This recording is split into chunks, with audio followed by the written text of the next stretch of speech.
안녕하세요. 저는 동네에서 목욕탕을 운영하는 강씨 할아버지 댁의 첫째 며느리이자 두 아들을 둔 엄마입니다. 아이들이 연년생인데 쌍으로 사춘기가 와서 최근엔 다니던 학교를 휴직하고 청소년 아들내미 두 명의 뒷바라지에 힘쓰고 있지요. 사실 중반의 나이로 직업은 중학교 과학교사랍니다. 자의반, 타의반, 전업 가정주부 생활을 하게 된 지 얼마 안 되었을 때 시어머니 건강까지 많이 안 좋아지셔서 시댁걸음을 하는 날도 많아졌지요. 저희 시어머니가요, 날 때부터 신장이 안 좋으셔서 투석을 하며 생활하신 지 오래되었는데 나이도 있으신 데다 심부전증에 간에까지 물혹이 잔뜩 생기는 바람에 거동도 자유롭게 못하시고 거의 집안에서만 가만 생활하는 분이세요. 시아버지는 엄청 애처가로 평생을 이렇게 아픈 시어머니를 금이야 오기야 아껴주시면서 금슬 좋게 생활하신 보기 드문 인꼬 부부랍니다. 저희 시어머니 친정이 옛날부터 동네에서 알부자로 유명했답니다. 시어머니의 친정 아버지께서 그 당시 서울 조그만 변두리 동네에서 목욕탕과 여관을 건물 두 채에 운영하셨는데 장사가 잘 돼서 돈이 모이는 족족 동네의 건물을 사들이셨다고 하네요. 반백년이 훨씬 넘게 지난 지금 서울 집값, 땅값 폭등한 거야 뭐 다들 알고 계실 테니 말 안 해도 시어머니의 재산이 얼마나 대단한지는 잘 아시겠지요? 시아버지는 그 옛날 시어머니와 같은 동네에서 나고 자랐는데 부모님도 일찍 여의고 큰 누나네 집에 얹혀 살며 이렇게 공부하던 고학생이었다고 하네요. 옆집에 사는 동네 오빠가 공부도 잘하고 인물도 훤했는데 시어머니가 졸라서 과외 공부를 시켜달라고 했고 그렇게 과외 선생과 학생으로 만나 시어머니와 시아버지는 연애를 해서 결혼까지 하게 되었다고 합니다. 시아버지는 찢어지게 가난한 집 아들이라 대학 등록금도 없어서 시어머니의 친부께서는 둘의 결혼을 엄청 반대했다고 합니다. 공부한다는 거 다 핑계고 저 거렁뱅이 같은 놈하고 연애질 한다고 과외시켜달라고 한 거냐? 어휴, 말만한 계집애가 동네에서 소문이라도 나면 어쩌려고. 저런 가진 거 하나 없는 놈하고 붙어다니며 벌써 연애질이야? 집 밖으로 나다닐 생각하지 말고 얌전히 살림 배우다. 아빠가 점 찍어준 집에 고이 시집갈 생각이나 해라. 어차피 공부에 취미도 없던 시어머니여서 대학도 안 보내고 친정 아버지께서는 그냥 시집이나 보내려고 했답니다. 물론 자기네 재력 수준에 맞는 돈이 많은 집 아들하고요. 그런데 시어머니는 당시 이미 시아버지께 홀딱 빠진 상태라 창문을 뜯고 도망나가 시아버지와 사랑의 도피행각을 벌였다고 하네요. 대노한 친정아버지는 시어머니를 며칠 만에 당장 잡아왔지만 시어머니 뱃속에는 이미 아기가 자라나고 있었어요. 그리고 그 아기가 시어머니의 첫째 아들이자 저희 남편입니다. 그렇게 우여곡절 끝에 시부모님은 결혼식을 올렸고 결혼한 상태에서 시아버지는 대학 입시도 치르셨다는군요. 명문대 경제과에 당당히 입학했고 나름 면이 선 시어머니의 친부는 시아버지의 4년 등록금을 모두 지원해 주셨다고 하네요. 그렇게 처가의 도움으로 대학을 무사히 졸업한 시아버지는 대기업 은행에 입사해서 지점장, 본부장을 거쳐 퇴임하셨고요. 그런 러브스토리를 지닌 시부모님이어서인가 두 분의 금슬은 각별했답니다. 여보, 당신이 제일 신경 써야 되는 게 음식이야. 짠 음식, 기름진 음식, 간이 센 음식은 독이니까 그런 음식은 절대 피해야 돼. 첫째야, 둘째야, 니들도 니들 살림으로 바쁜 건 알겠다만 너희 어머니 음식 니들도 좀 신경 써서 잘 챙기렴. 네 어머니가 딸이 없어 살뜰하게 챙길 사람이 주변에 나 말고는 없잖니. 그렇게 저와 동서에게 잔소리를 하시면서 시어머니 챙기라는 명목으로 몰래 용돈까지 쥐어주시는 시아버지였습니다. 주말에 가끔 시댁을 방문하면 시어머니 드실 저염식 반찬을 손수 만드는 시아버지 모습을 볼 때도 종종 있었어요. 한 번은 부엌 가득 간장 끓이는 냄새가 진동해서 가보니 시아버님께서 냄비 가득 뭔가를 끓이고 계시더라고요. 아버님, 지금 부엌에서 뭐하고 계세요? 네 어머니가 먹을 저염 간장 끓이는 중이다. 요새 계속 아무 간 없이 식사를 했더니 밥맛이 없다고 짜증이 좀 심해져서 콩팥병 환자들이 이렇게 채소를 섞은 저염 간장을 해서 먹으면 입맛도 돌아오고 신장에 무리도 크게 안 간다고 해서 말이다. 와, 아버님 진짜 대박이세요. 그래서 오늘 골프 모임도 취소하신 거예요? 어머님은 아버님 같은 남편을 만나 너무 좋으시겠어요. 첫째 왔구나. 왜 부럽니? 그럼요. 아버님 같은 남편이 세상에 어디 있겠어요. 어머님 안 그래요? 그러게나 말이다. 조물주가 나 태어날 적에 고장난 고물 신장 달아주는 대신에 이런 애처가 남편을 덤으로 주신 것 같구나. 어머님도 참 말씀을 또 그렇게. 웃자고 한 소리야. 네 남편도 보고 배운 게 있으니 살면서 널 외롭게 하진 않을 거다. 네 시아버지 가진 건 하나 없는 남자였지만 여태 살면서 서운하거나 서러운 맘 들게는 한 번도 안 했어. 내 살아보니 남편이란 돈보다는 그런 정과 사랑이 많은 사람과 살아야 하는 거더라. 어머니는 좋으시겠어요. 아마 너도 그럴 거라니까. 아들은 다 아버지 닮는 거라잖니. 그럼 콩 심은 데 콩 나고 애처가 나무 아래 애처가 열매 열리는 법이지. 그렇게 시댁에 가면 분위기가 화기애애하고 좋았답니다. 시어머니께서 만성 신부전 환자라 건강이 사흘 걸러 투석하셔야 되는 상황이었음에도 시부모님 두 분의 금슬이 워낙 좋았기에 그 살가운 에너지가 온 식구한테 전염되는 것 같은 느낌이었죠. 전 은근히 지금 무뚝뚝하고 잔정 없는 남편도 세월이 흘러가면서 시아버지의 애처가 면모를 담기를 바랬었고요. 한날은요, 제가 시댁 건물 소유의 목욕탕에 목욕을 하러 갔습니다. 수십 년 전부터 시어머니 친정아버지께서 운영하던 동네 목욕탕을 5층 건물로 증축해서 최신식 사우나로 리모델링하고 운영 중에 있었습니다. 사우나와 건물 관리는 10년 전 은행을 퇴임한 시아버지께서 전담하고 계셨고요. 저는 동네 뒷산을 조깅하고 사우나에 가서 목욕하는 코스를 좋아해서 그날도 어김없이 운동을 마치고 목욕탕에 갔습니다.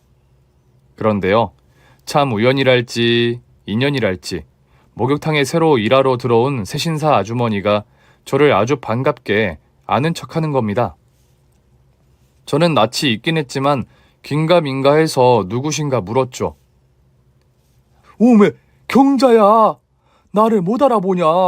시방 가는 세월 야속하다더니 내가 좀에 많이 늙어물긴 했지. 이해해라. 내가 사는 게 녹록치 않아 고생을 좀 많이 해서 그랑께로. 세상에, 이게 누구야? 땡땡 초등학교 3학년 5반 명희 맞지? 못 알아보긴. 가만 보니까 딱 알겠네. 반갑다 명희야. 세상에, 근데 네가 여기서 일을 다 하네? 명희는 제 고향 친구로 초등학교 동창이면서 한 동네에 살던 단짝 친구였어요. 제가 고향이 전라도라 동양 친구들 중에는 아직 고향에 터전을 두고 사는 친구들이 많이 있습니다.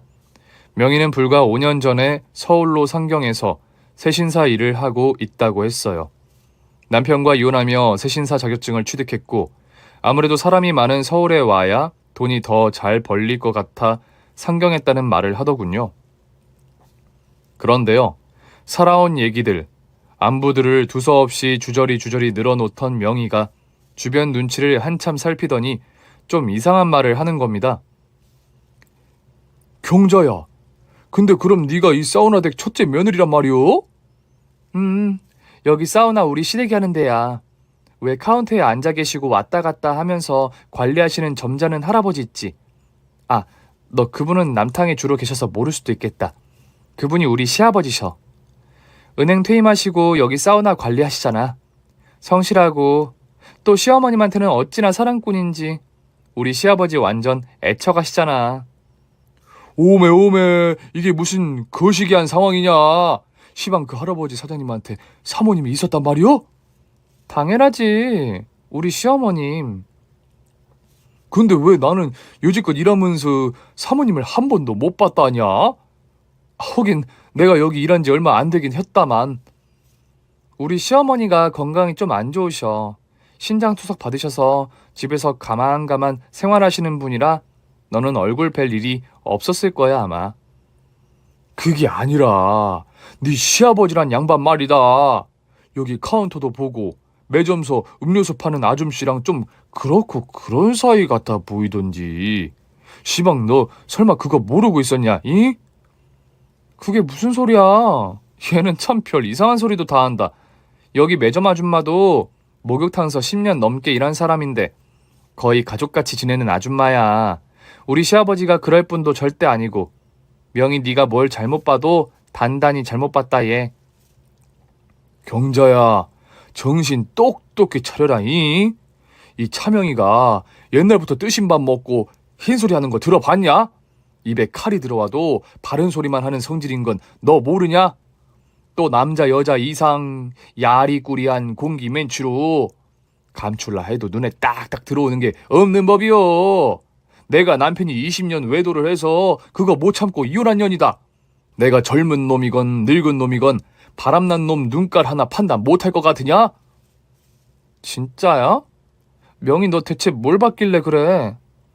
내 말 명심히 듣고 네 시아버지란 사람 잘 단돌이여. 그리고 음료수 아줌마랑 그 여자 여시여도 보통 불려시가 아닌께 잘 관찰하고. 아무리 그래도 우리 시아버지가 얼마나 애처간데 그럴 분이 절대 아니신데? 경자야, 너 아직 세상을 그리 모르냐? 믿는 나무에 곰생이 피는 법이요. 산전수전 다 겪는 내 말 명심해라. 전 처음 명희의 말을 도무지 믿을 수가 없어서 설마 아닐 거야 하고 넘기려 했죠.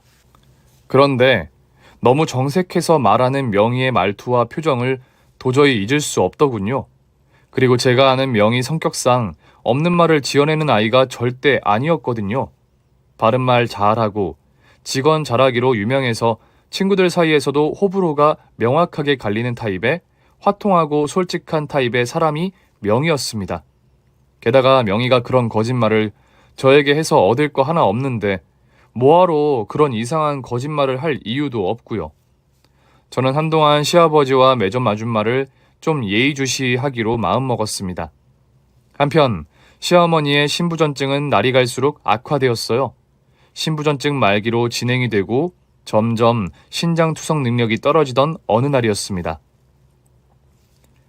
환자분이 요즘 부쩍 신장 기능이 떨어져서 이제 더는 투석으로 버틸 단계가 지나버렸습니다. 이제 앞으로 남은 방법은 안타깝지만 신장 이식만이 어머님이 사실 길입니다. 가족분들 중에 이식이 가능한 분이 계신지 적합 검사를 빨리 서두르셔야 할 것 같네요.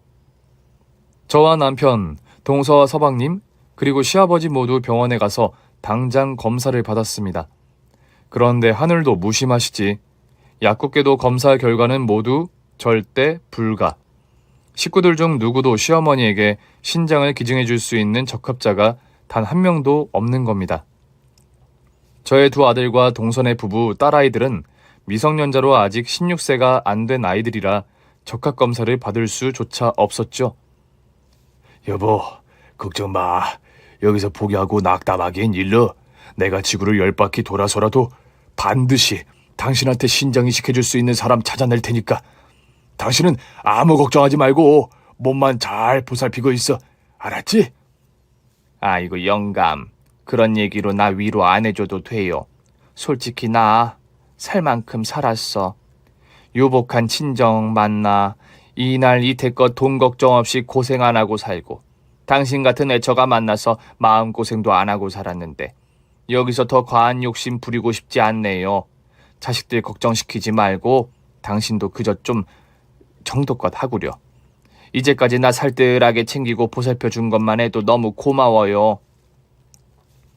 그렇게 말씀하시면서 시어머니 눈물이 그렁그렁 차오르는데 참 며느리 입장에서 면목이 없더군요. 그런 할머니를 보면서 손주 손녀들도 눈시울을 적시고 저희 남편과 서방님도 눈물을 참느라 흑흑대는데 참 집안 분위기가 너무 비통하고 초상집이 따로 없는 겁니다. 시아버지께서는 이날부터 백방으로 수소문에 알아보며 시어머니께 장기 이식이 가능한 사람이 없는지 동분서주 하시더군요. 연락이 끊긴 사돈의 팔촌, 먼 친척까지 다 연락해서 알아보신 모양인데 결과는 별로 좋지 못했어요. 시아버지께서 거금을 주고 데려온 먼 팔촌 댁은 적합검사를 받았지만 수술 부적합 판정을 받았고 시어머니의 병세는 날로 악화일로를 걷고 있었습니다. 하루는 아이들을 학원에 픽업해주고 시어머니가 걱정이 되어서 시댁을 방문했는데 사우나의 매점에서 음료수도 팔고 여탕을 전반적으로 관리도 하는 아주머니가 집에 와 계시더군요. 왜요?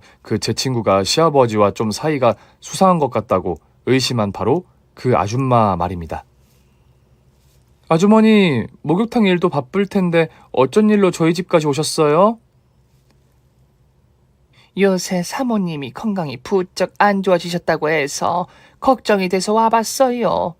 사모님 운신도 힘드신데 앞으로 더 자주 들러서 빨래랑 청소라도 좀 도와드릴게요.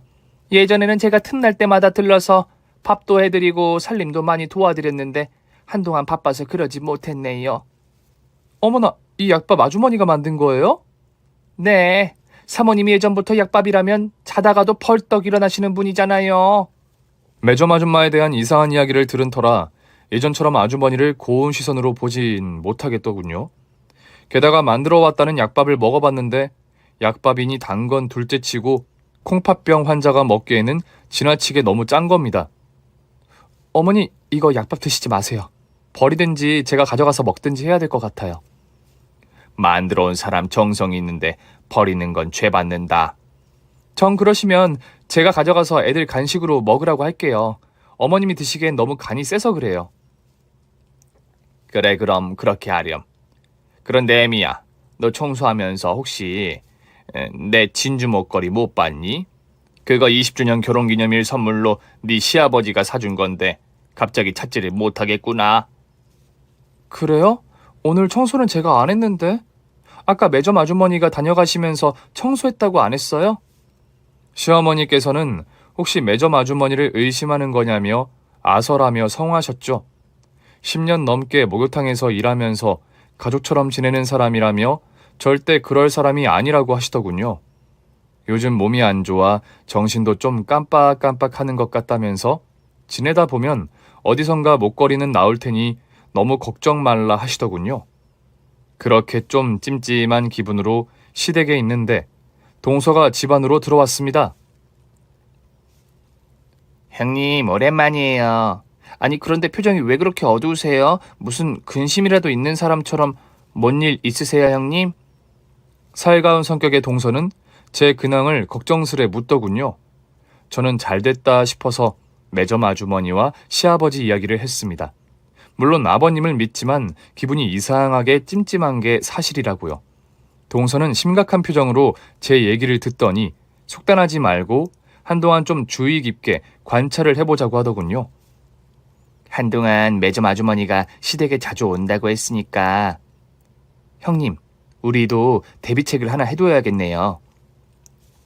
동서와 저는 시어머니께 말씀드려서 어머님 건강도 요즘 많이 안 좋아지셨고 하니 동서와 제가 가사도우미를 한 명 드리겠다 말씀드렸습니다. 시댁에 들어와 어머니를 돌봐드려야 하는데 그러지 못해 죄송하다 말씀드리고 도우미 비용을 저와 동서가 반반씩 내겠다고 말씀드렸죠. 내가 지금 무슨 똥을 좀 받아내야 하는 상황도 아닌데 참 요란들이구나. 그런데 또 마다하면 너희들 마음이 불편할 테니 하고 싶은 대로 하렴. 나도 가사도우미 있으면 먹는 것도 편하게 챙겨 먹을 수 있고 좋기야 좋지. 신경 써줘서 고맙구나. 시어머니께서는 못 이기는 척 동서와 저의 제안을 받아들이셨고 저희는 수소문 끝에 저염식단도 잘 만들고 환자 케어 경험이 많은 간병인 출신 아주머니를 가사도우미로 드렸습니다. 월급 외에 웃돈을 좀 얹어 드리곤 시아버지와 매점 아주머니 얘기도 살짝 흘린 뒤 좀 예민하게 관찰해달란 부탁도 따로 했고요. 그렇게 기증자를 찾지 못해 시어머니 건강이 하루가 다르게 악화되던 어느 날 시댁에서 급하게 연락이 왔습니다. 시어머니께서 위독하시다는 말에 당장 시댁으로 달려갔더랬죠. 시댁에 가보니까 시어머니께서는 침대에 누워 계시고 그 앞에서 시아버지께서 아이처럼 엉엉 울고 계시는 겁니다. 아이고, 여보 정신 좀 차려봐. 날 놔두고 당신이 가면 나를 어떡해? 당신이 먼저 가면 나도 이 세상 못 살아. 당장 당신 따라서 나도 갈 테니. 제발 조금만 더 버텨줘, 임자. 제발. 그 순간 동서와 얼굴이 마주쳤고 동서가 날 보자며 손짓하더군요. 동서를 따라가니까 동서가 안방에 들어가 조용히 문을 닫더라고요. 형님, 우리 예상이 맞았어요. 이어나온 동서의 이야기는 참 기가 막히고 경악할 만한 것들이었습니다. 제 얘기를 듣고 아무리 생각해도 기분이 찜찜했던 동서는 제대로 시아버지와 매점 아주머니의 관계를 캔 모양입니다. 사실 저희 동서가 법률사무소에서 사무장으로 일합니다. 예전에는 이혼 전문 로펌에서 일한 이력도 있어서 이런 분야에 관해 좀 잘 알고 있었나 보더라고요. 공중 목욕탕 가는 것을 별로 안 좋아해서 평소 시댁의 사우나를 잘 방문하지 않던 동서는 제 동창말이 사실인지 확인하기 위해서 직접 사우나를 방문해서 세신사로 일하는 명의로부터 여러 얘기를 들었다 합니다. 후에 동서는 친한 친구이자 불륜 뒷조사를 전문으로 하는 사설 탐정에게 사우나를 몇 번 방문해달라고 부탁했나 봐요. 그냥 동네 주민인 척 동서 친구는 사우나를 방문하면서 시아버지와 매점 아주머니를 관찰했나 보더라고요.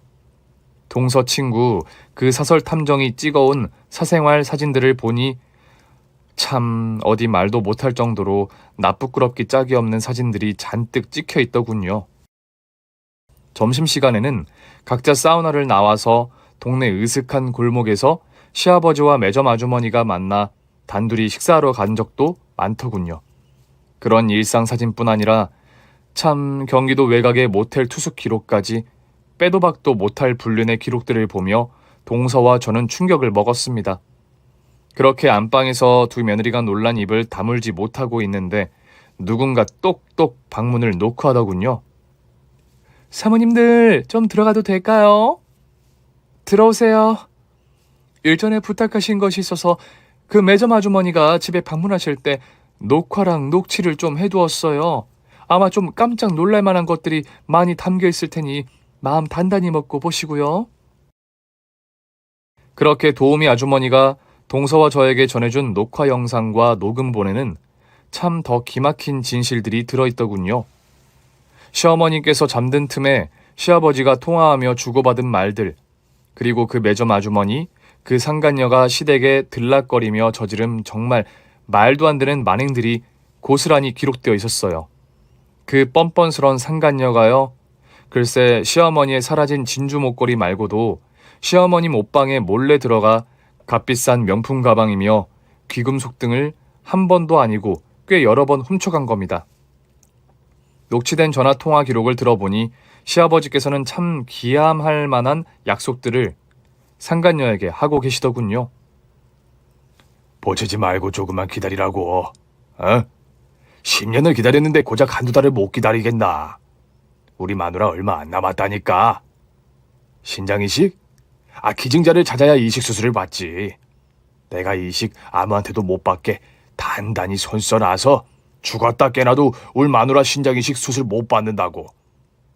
그래. 앙탈 부리지 말고 조금만 더 기다리자. 응? 사랑해 최 여사. 나한테 최 여사밖에 없네. 그래.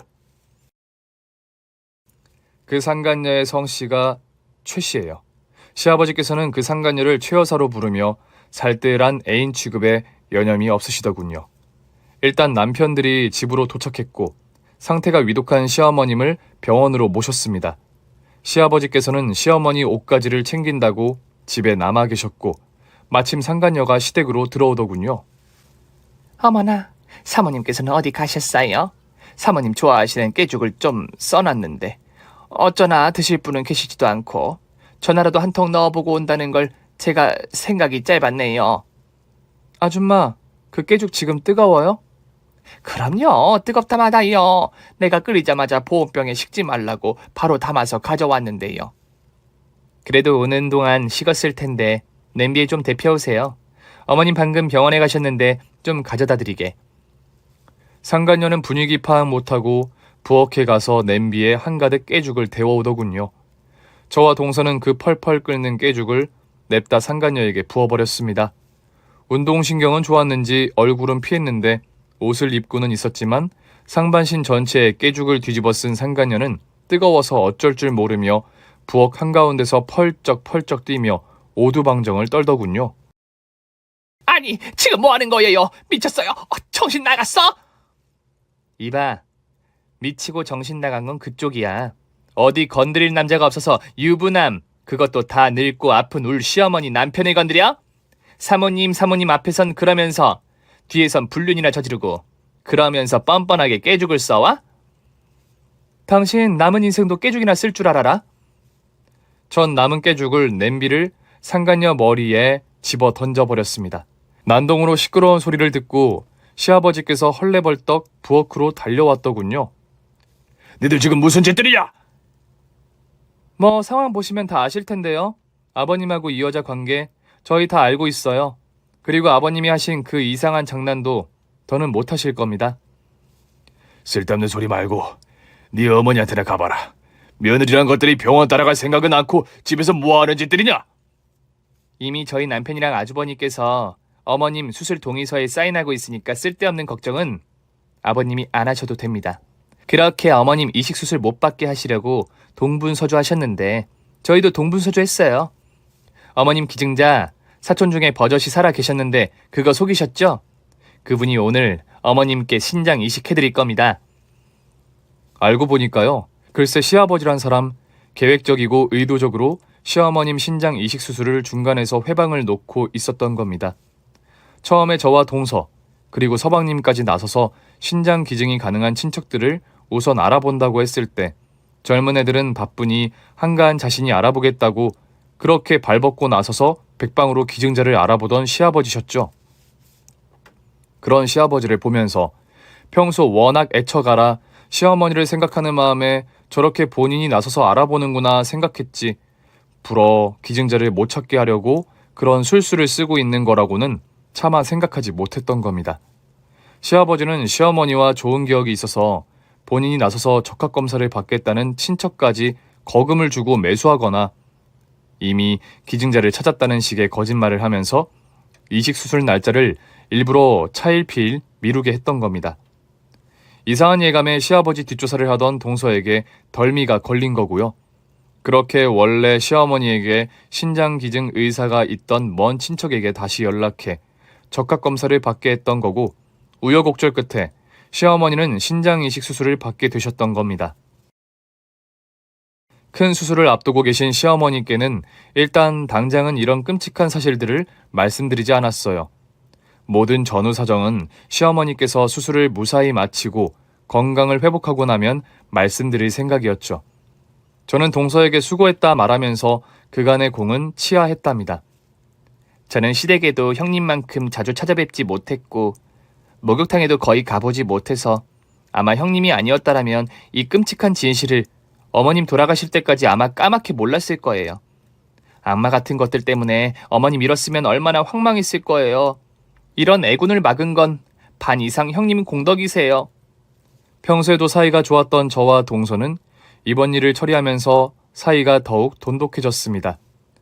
동서가 처음 시집 왔을 때는 손아래 사람이어도 애교도 별로 없고 좀 차가워 보여서 친해지는데 시간이 걸렸었는데 짧지 않는 세월을 함께 하다 보니 거짓이 없고 담백한 좋은 사람이라는 걸 알게 되었지요. 특히나 시아버지처럼 평생을 거짓으로 점철된 사람을 겪다 보니 사람에게 가장 중요한 덕목이 진실함이라는 사실을 다시 한번 깨닫게 되었답니다.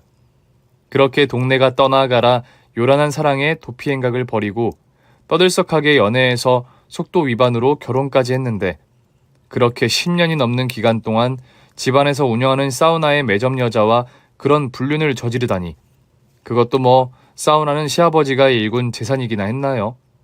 시아버지는 대기업 은행에 입사해서도 적지 않는 월급을 받으면서도 월급의 대부분을 못 사는 자신의 동생들을 위해서 보내야 했습니다.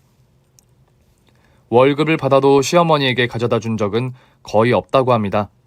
돈 아쉬운 사람도 아니었지만 인격 자체가 너그러우셨던 시어머니는 그런 것에 관해 한 번도 싫은 소리 한 적도 없고 지금은 돌아가시고 없는 시아버지의 큰누나까지 그렇게 극진하게 모셨다는데 게다가 시아버지 여동생들도 결혼할 때 시어머니께서 거금을 쾌척하셔서 남부끄럽지 않는 결혼식을 올렸다고 하는데 그렇게 평생을 신뢰하고 사랑하는 부부로 살아온 시어머니를 10년이 넘는 긴 시간 동안 기만하고 불륜을 저지른 시아버지가 쉽게 용서가 되지 않더군요. 그 불륜녀 역시 아주 못돼 먹은 여자긴 마찬가지였어요.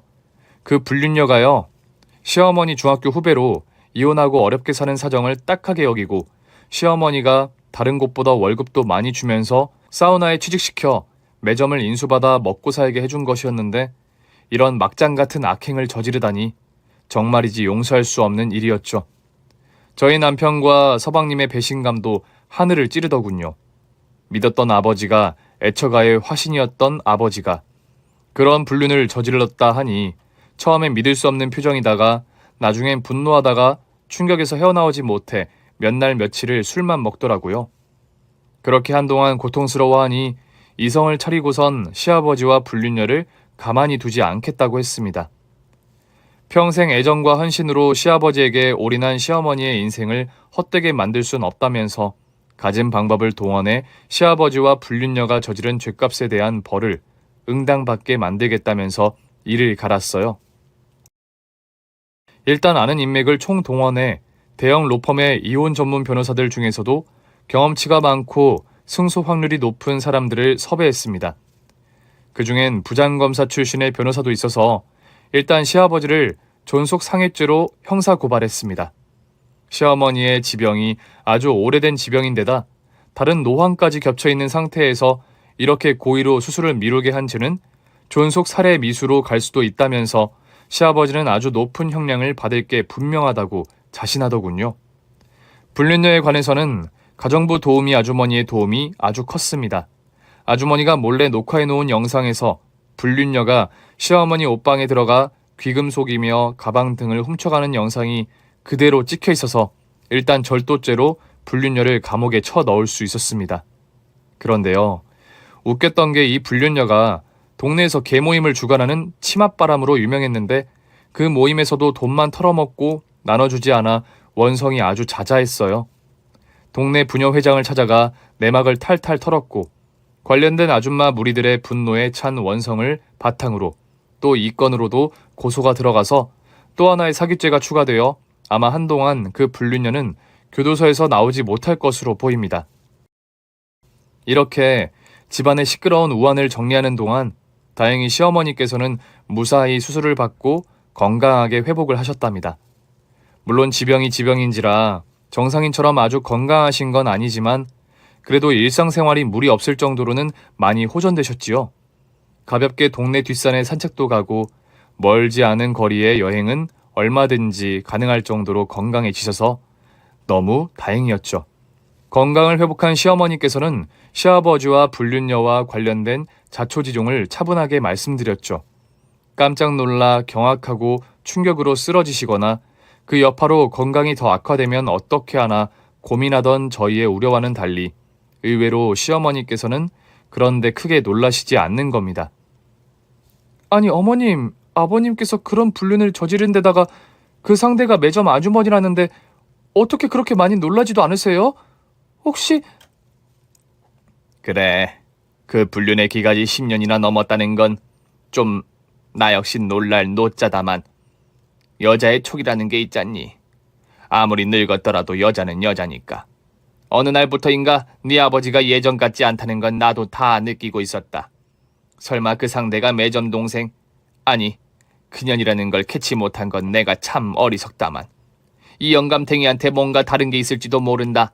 옛날처럼 나만 바라보던 영감은 아니다. 뭐 그런 짐작은 속으로만 하고 있었지. 아니, 그런 걱정을 마음속에 품고 계셨으면서 왜 전혀 내색 같은 걸 하나도 하지 않으신 거예요?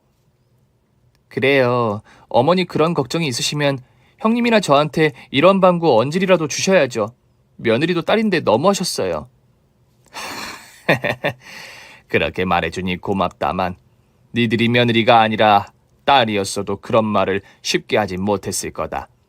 니들이 생각해도 사안이 사안인데 어떻게 그런 말을 그렇게 함부로 할 수 있었겠니? 찜찜한 예감이었지. 딱히 이렇다 할 덜미를 잡은 것도 아니었고 또 내 몸이 아프고 점점 안 좋아지다 보니까 그런 안 좋은 생각에 휘둘려 있기도 힘이 붙이더구나. 그런데 내가 잘못 생각한 거였어. 첫째랑 둘째 아가 아니었으면 정말 영감탱이랑 그 상간녀년한테 우리 집안 재산 홀랑 넘어갈 뻔하지 않았니? 시어머니께서는 자기야 어차피 늙어 얼마 안 남은 인생이라 억울할 것도 없지만 저와 동선의 가족들 생각하면 정말 큰일 날 뻔했다고 몇 번이나 그런 말씀을 하셨죠. 살아생전 시어머니의 부모님께서 그렇게 악착같이 일하며 일군 재산인데 그걸 바람난 영감과 상간녀에게 빼앗겼더라면 정말 죽어서도 눈을 감지 못하고 무덤 속에서라도 벌떡 일어나고 말았을 거라며 몇 번이나 가슴을 치셨죠. 건강을 회복한 시어머니는 일단 시아버지와의 이혼 절차에 박차를 가하시더군요. 친정 부모님의 재산을 많이 물려받은 것은 사실이지만 단층 건물 2개를 지금의 번듯한 5층이 넘는 건물 3채로 늘리고 또 경기도 외곽에 많은 부지까지 사들인 경제력은 모두 시어머니의 재테크 능력에 기인한 것이기도 했어요. 몸 상태가 지금처럼 나쁘지 않을 때는 사우나 운영이나 건물 관리도 모두 나서서 전담하던 시어머니셨죠. 그런 사업가 기질이 녹슬지 않으셨던 건지 마음먹은 일에 관해서는 추진력이 상당하셨습니다. 시어머니께서는 변호사들을 불러 한참을 의논하시더니 가장 빠르게 이혼할 수 있는 방법을 강구하시더군요.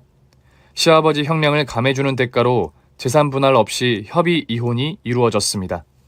뭐 두말할 나위 없는 유책 사유자가 시아버지였기 때문에 이혼함에 있어 유리한 부분이 하나도 없는 게 당연했습니다. 게다가 죄질이 더럽게 나쁜 범죄로 형사고발 당해 감옥에 있는 사람에게 무슨 힘이 실리겠습니까?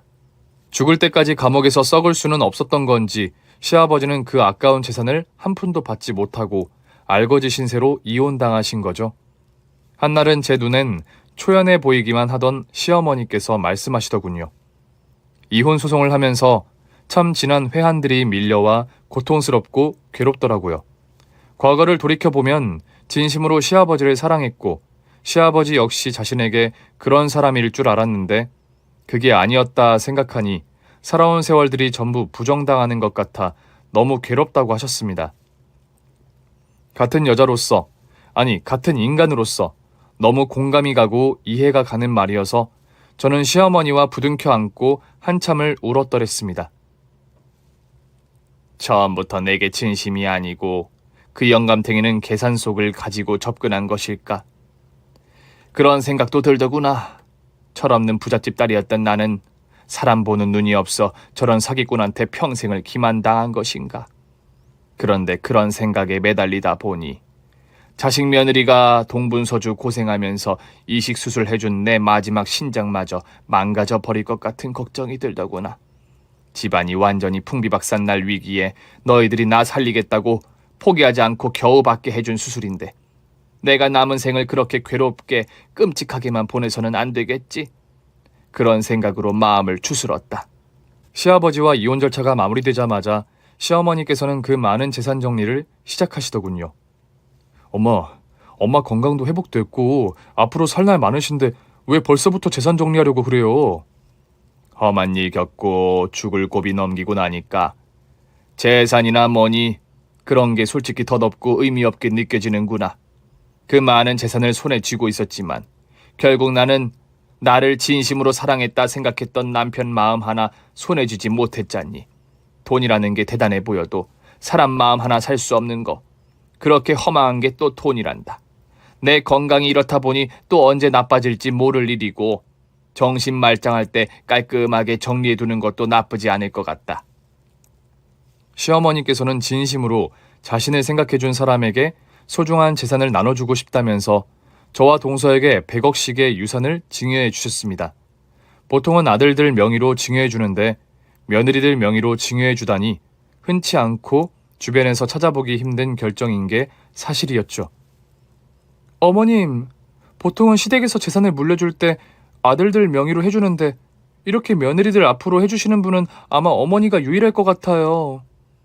왜? 그래서 싫으니? 마음에 안 들면 지금이라도 당장 네 남편 명의로 바꾸려무나. 아이고 참 어머니, 그런 의미가 아니라 감사해서 그러죠. 저랑 동서를 믿고 그만큼 신뢰하신다는 얘기잖아요. 남자란 족속들을 내가 못 믿어 그런단다. 자식이 있어도 여자한테 눈이 돌면 그렇게 나이 들어서도 다 내팽개치려는 꼴을 내가 당해서. 그런데 여자는 다르지. 자식이 있는 여자는 자기 가진 것을 그렇게 어리석게 내다버릴 존재가 아니란 걸 아니까. 남자 여자 가르는 게 아니라 사람 나름이긴 하다만 이번 일 겪으면서 너랑 둘째는 그럴 사람이 아니란 걸 내가 두 눈으로 똑똑히 보고 검증을 했으니까. 어머님 감사합니다. 평생 소중하게 일구신 재산인데 절대로 허투루 쓰지 않을게요. 저와 동서는 나란히 그렇게 시어머니에게 100억씩을 증여받고 하루아침에 정말 부자가 되어버렸습니다.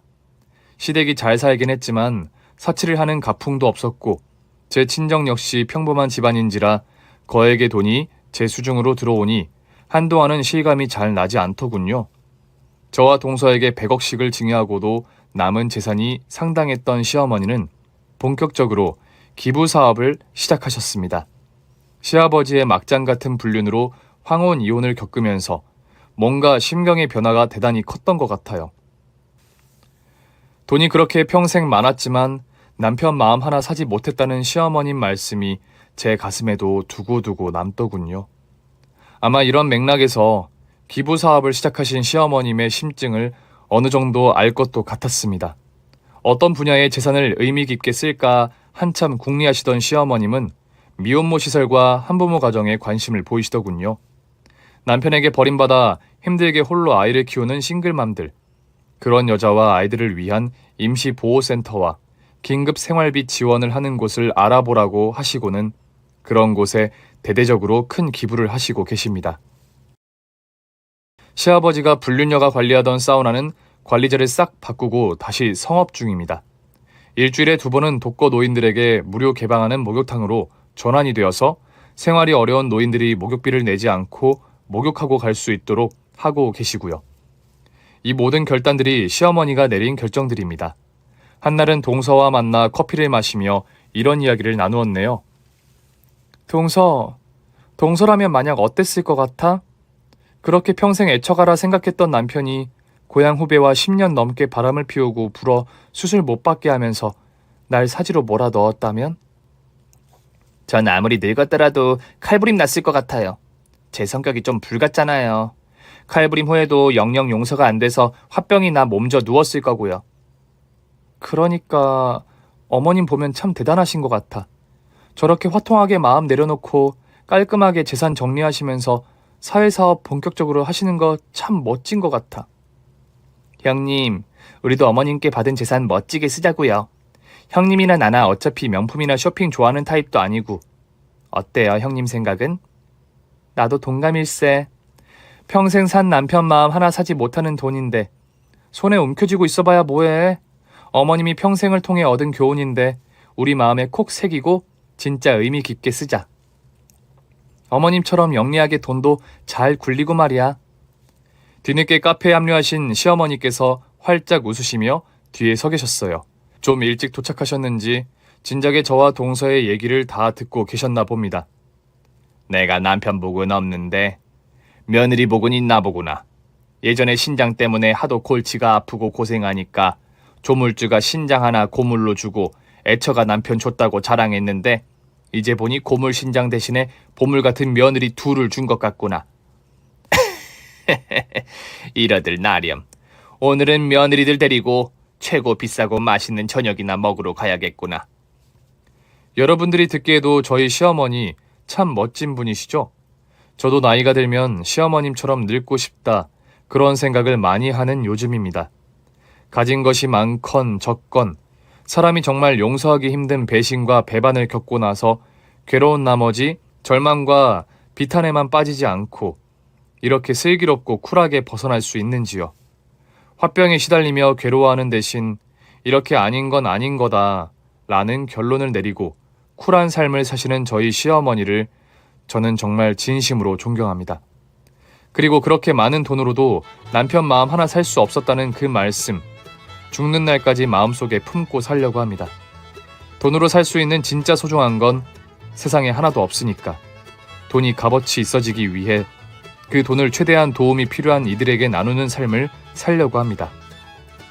돈이란 나눌 때에 비로소 값진 무언가를 내 손에 쥐어주는 존재라는 것을 시어머니에게 배웠으니까요. 긴 얘기 들어주셔서 감사합니다. 오늘 준비한 사연은 여기까지입니다. 재미있게 들으셨다면 구독과 좋아요, 알림 설정을 눌러주세요. 그럼 저는 다음 사연으로 찾아뵐게요. 오늘도 건강하고 행복하세요.